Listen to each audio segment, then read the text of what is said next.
Marcos capítulo 10, do versículo 17 até o 31, sobre o jovem rico.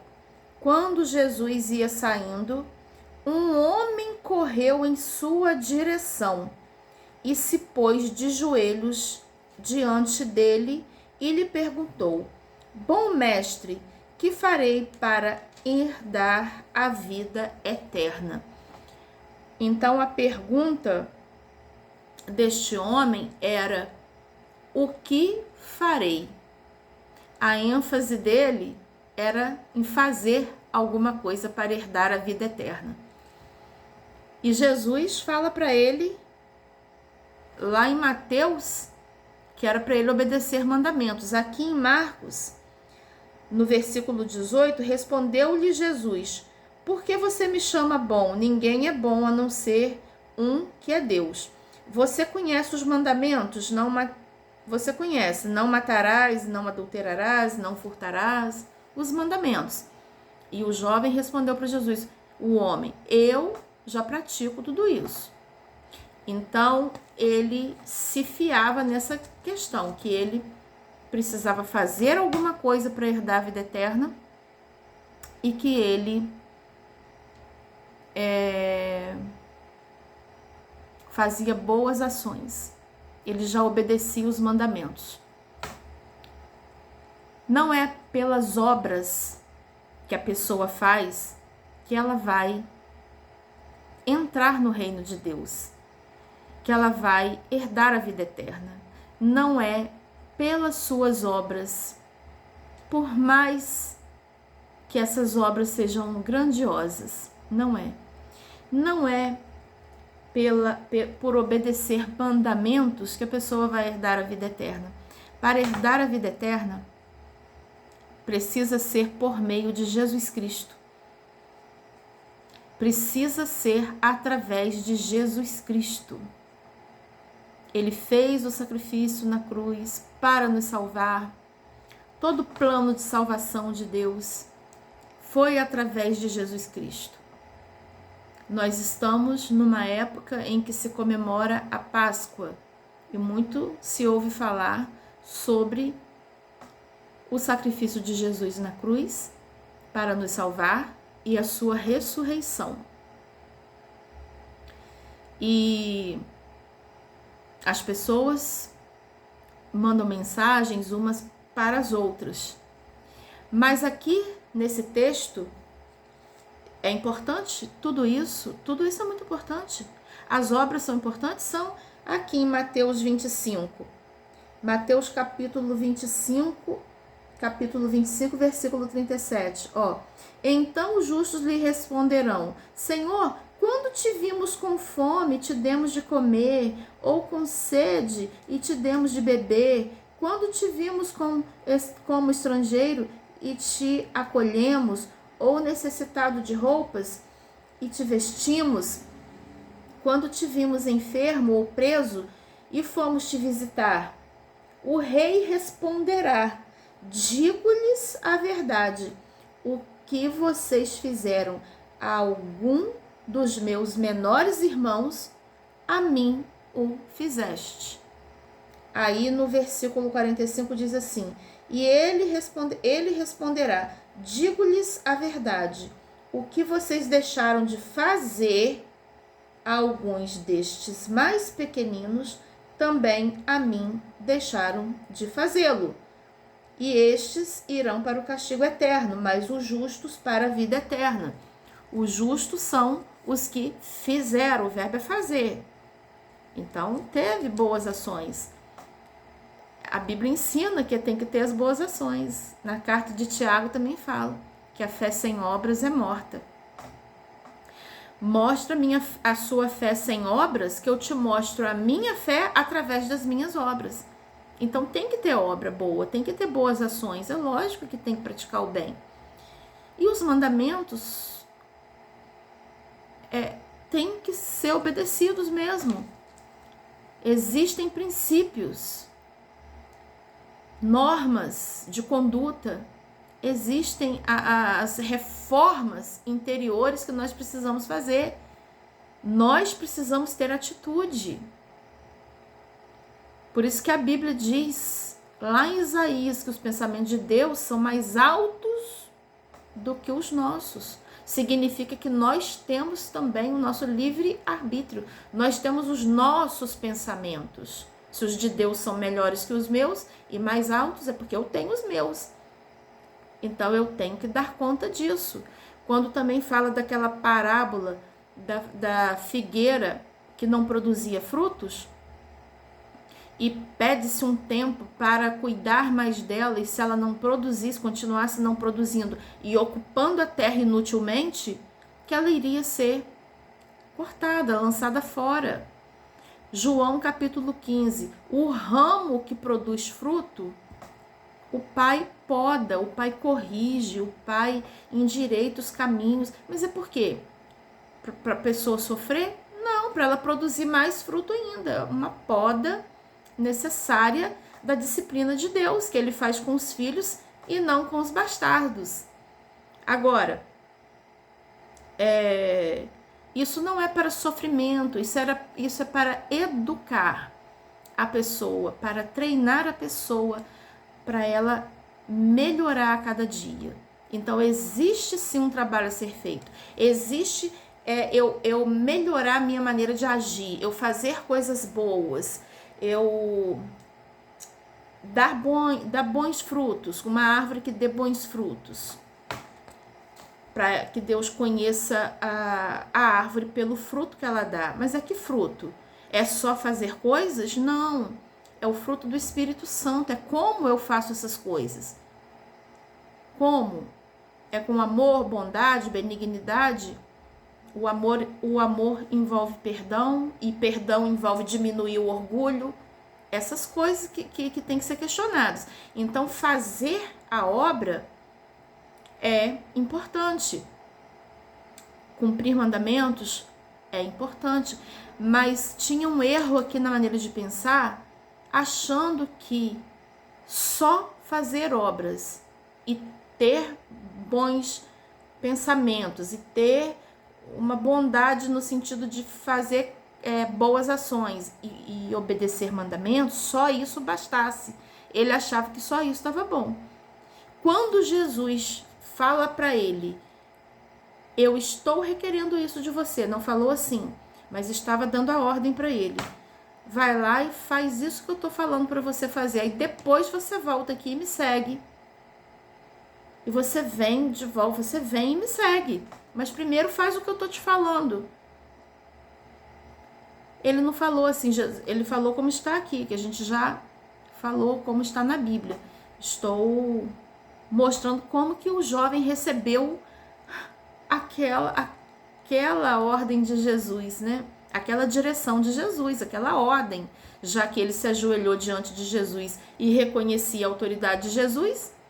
Qual é a dificuldade de fazer o que Jesus está falando para ele fazer? A dificuldade é a renúncia. Porque as pessoas querem um evangelho sem renúncia. Elas não querem renunciar àquilo que elas têm apegado ao seu coração. O coração da pessoa está na riqueza, no caso desse jovem. O coração da pessoa está na sua beleza, na sua vaidade. O coração, onde está o apego? Onde está o coração preso? A prisão espiritual está onde? Essa que é a questão. E o erro, o equívoco de pensamento aqui é: eu vou fazer obras para ser salvo. Eu vou obedecer mandamento para ser salvo. Não. A salvação é só por meio do sacrifício de Jesus, é só por meio de Jesus Cristo. Sem Jesus não tem salvação. Isso é fato. Fora de Jesus Cristo não há salvação. Embora o nosso dever de cristãos seja, sim, ter boas obras e obedecer mandamentos também. Mas por quê?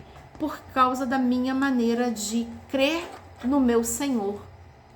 E eu quero fazer o que é certo aos olhos dele.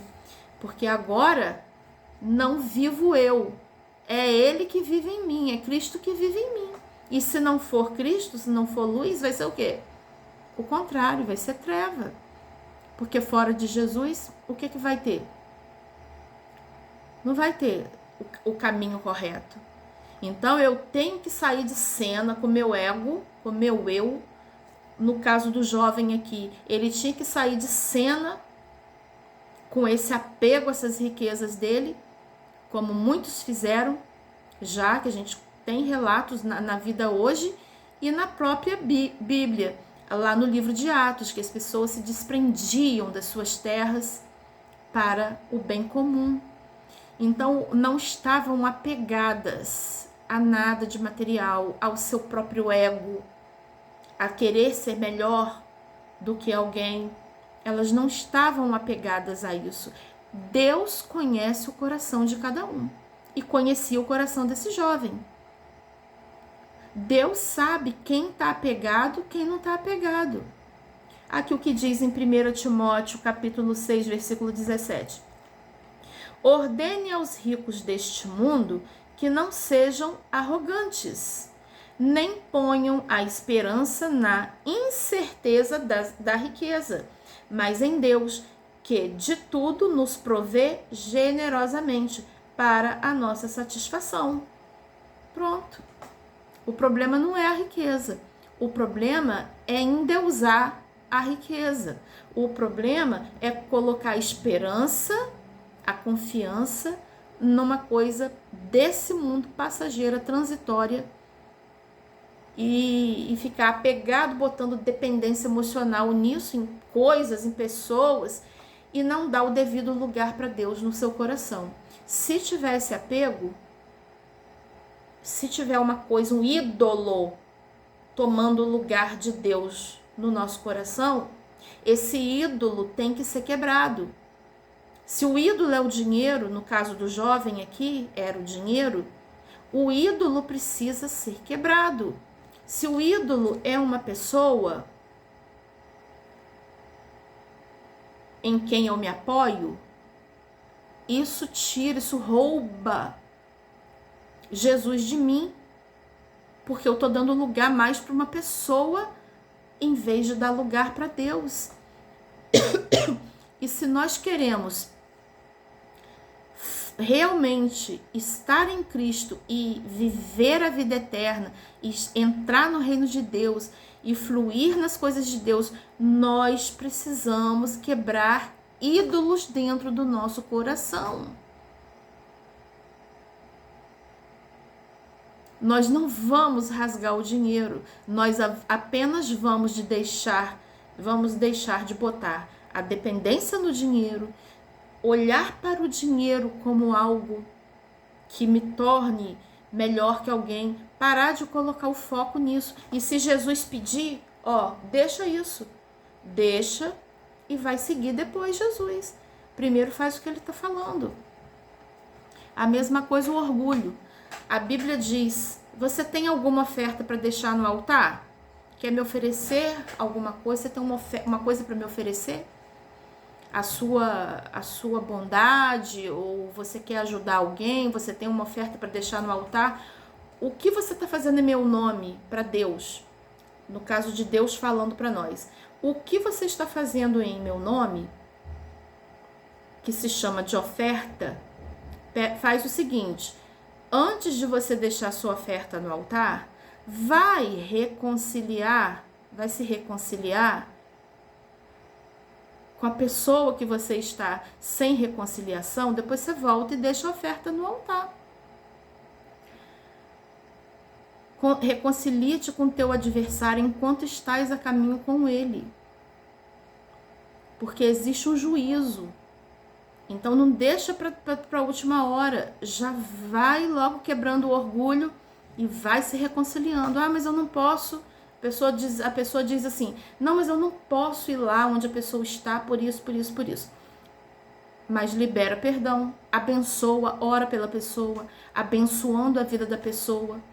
Porque o que acontece muito é a pessoa falar, a gente vê até em conversas, né? Às vezes a pessoa participa de alguma reunião, alguma coisa, e alguém diz assim, porque eu tô fervendo de ódio, tá repreendido em nome de Jesus.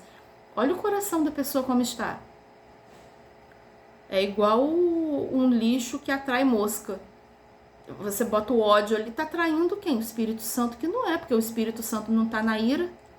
O Espírito Santo não está na ira. Então, se está na obra da carne, está atraindo qual tipo de ser que está atraindo, o tipo de, como a Bíblia diz, não sabeis de que espírito sois. Se você é do Espírito Santo, se eu sou do Espírito Santo, nós temos que lutar contra o ódio, até ele não existir mais. Enquanto estamos a caminho com o nosso, entre aspas, adversário. Então, é uma série de coisas que o Senhor está requerendo de nós. E nós estamos falando de vida eterna, mas existe muita coisa que precisa ser moldada, que precisa ser trabalhada. Tem que descer mais na casa do oleiro e deixar Deus moldar mais no nosso caráter. E nesse jovem aqui, a Bíblia diz que ele se afastou de Jesus. Mas no versículo 21, no relato de Marcos, a Bíblia diz assim, Jesus olhou para ele e o amou. Olha como estava Jesus em relação a esse jovem. Jesus já sabia que ele estava apegado àquele dinheiro, aquela fortuna que ele tinha, mas Jesus o amou. Jesus olha para nós e sabe o que nós precisamos vencer. Às vezes parecemos crianças mimadas e queremos fazer coisas do nosso jeito, não estamos deixando o Espírito Santo se mover em nós direito, e o Senhor conhece, o Senhor sabe das nossas limitações. Mas olha como Jesus olha. Jesus olhou para ele e o amou. Jesus olha para a pessoa, mesmo com as dificuldades dela, e ama essa pessoa. Ele quer salvar. Ele quer salvar. Mas a pessoa precisa se voltar para a luz. Ela precisa dar um passo de fé. Ela precisa se quebrantar mais diante de Jesus, ter mais temor. Ela precisa abrir mão, sabe? A renúncia. Abre mão